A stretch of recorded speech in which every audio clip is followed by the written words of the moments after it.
知ってる？ちょこっとだけ世界の見え方が変わるかもしれない話。今回は日本最強の陰陽師安倍晴明。じゃあ一緒に覗いてみよっか。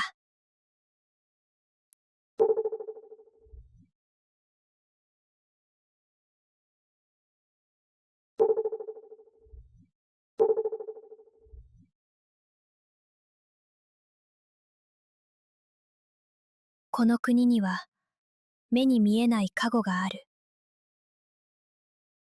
その結界を設計し守り続ける人物。日本最強の陰陽師安倍晴明。陰陽師とは国家専属の技術者。天文、暦、そして見えないエネルギーを扱う存在。災いを未然に防ぐ守護の専門家でした。伝説ではある日、道長の飼い犬が異様に吠え続けたといいます。着物の裾をくわえ、決して離さない。異変を悟った生命は、静かに地を探る。土の中から現れたのは、呪いの呪具だった。これを仕掛けたのは、播磨の陰陽師、芦屋道満。左大臣、藤原の明光に雇われ、聖敵道長の命を狙っていた。だが、その真の狙いは、金でも権力でもなかった。道満は、宮中へと引き出される。ならば、力を見せてもらおう。道満は、白蛇を手に取り、無数のツバメへと変えた。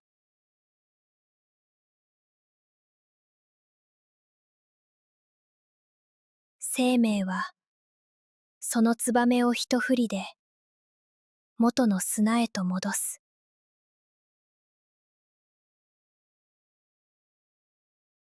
なおも仕掛けてくる、道満。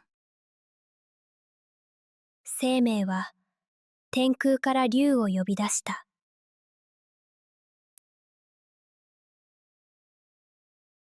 たちまち大雨が降り注ぎ、あたりは水浸しに。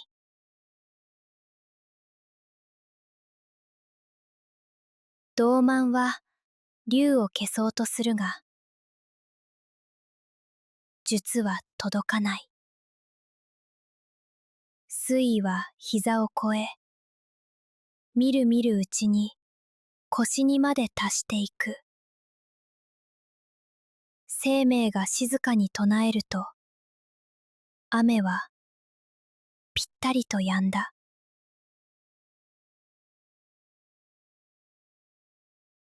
彼は秘術を体得していた。身代わりの守護霊、式神。見えない手足として働く存在。星読み。危機を察知し、未来を予測する技術。五芒星で不可視の防壁を出現させる。陰。言葉で現実すら書き換える。主。敗れた道満は、播磨の国へ追放となった。しかし追放先でもなお、道長への呪詛を続けていた。その執念を断つため、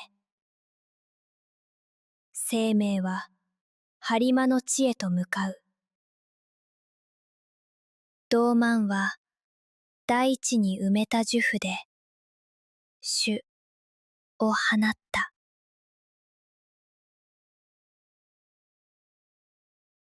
晴明はその主をそのまま跳ね返す。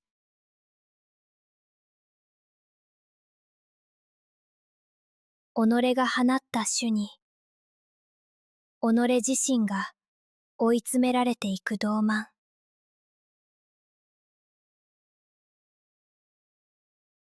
これが晴明の扇除祖返し。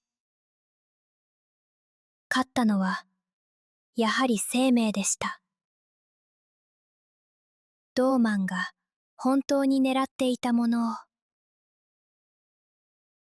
奥義泰山不訓祭は死をも超える秘儀とされています。これが日本最強の陰陽師と呼ばれるゆえんです。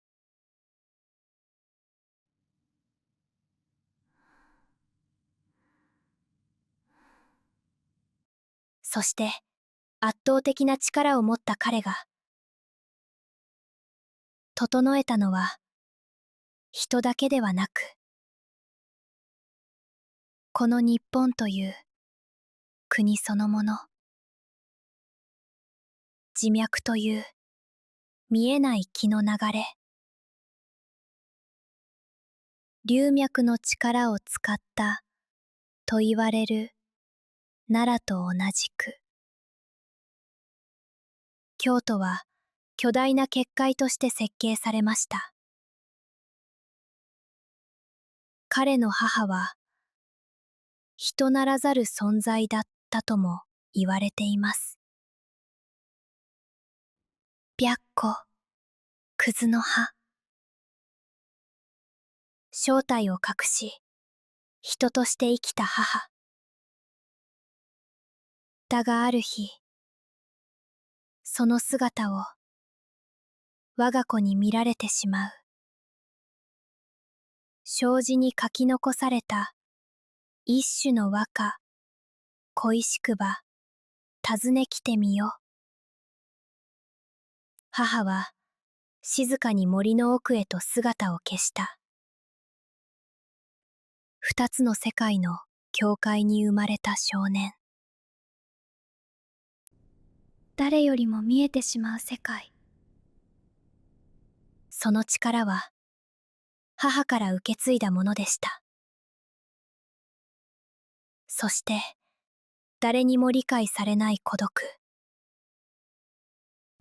それでも彼はその力を呪わなかった。道満との戦いでさえ、彼の力は災いを止めるためだけに使われました。誰も傷つかない平和な世界を作るために。そして奈良県に晴明ゆかりの安倍の文殊院という場所があります。健康長寿の名物亀パンや合格祈願で知られています。七難を払う金閣浮見堂。そこには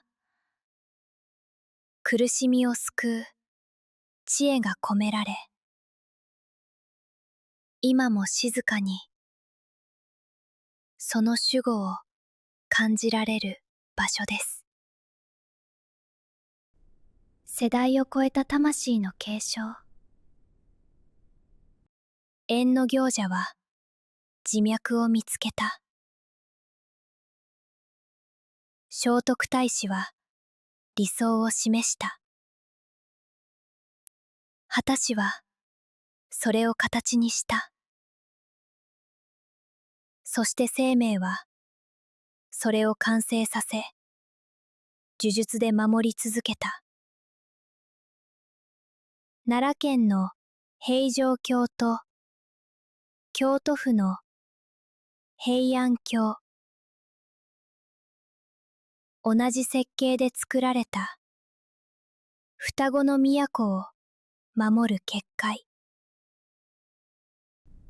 それは、この二つの都に張り巡らされた。何百年もかけて作られた千年の陣。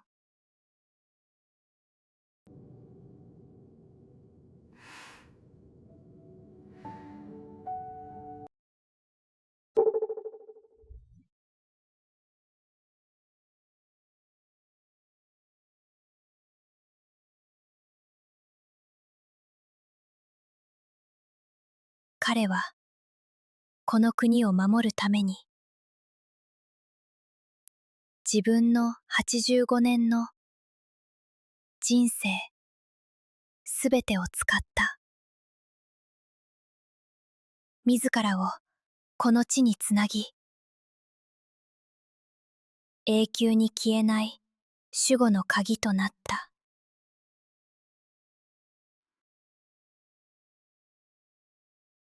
生命なき後も。五芒星の紋章は残り続けています。厄除けや交通安全、学業のお守りとして親しまれています。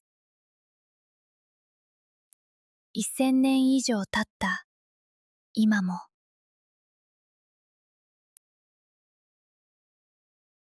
その加護は静かに続いている。あなたが動画を見ているその場所も、安倍の生命の結界の中なのかもしれません。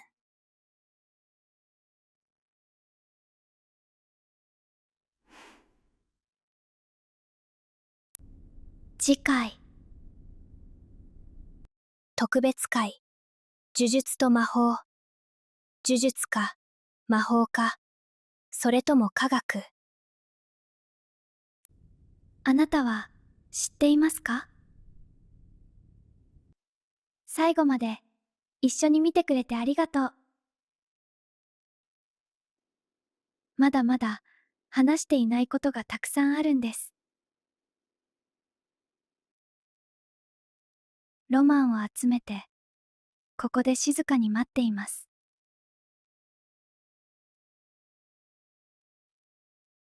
こんな物語がお好きなら、チャンネルを登録しておいてくださいね。また会いに来てくれたら嬉しいな。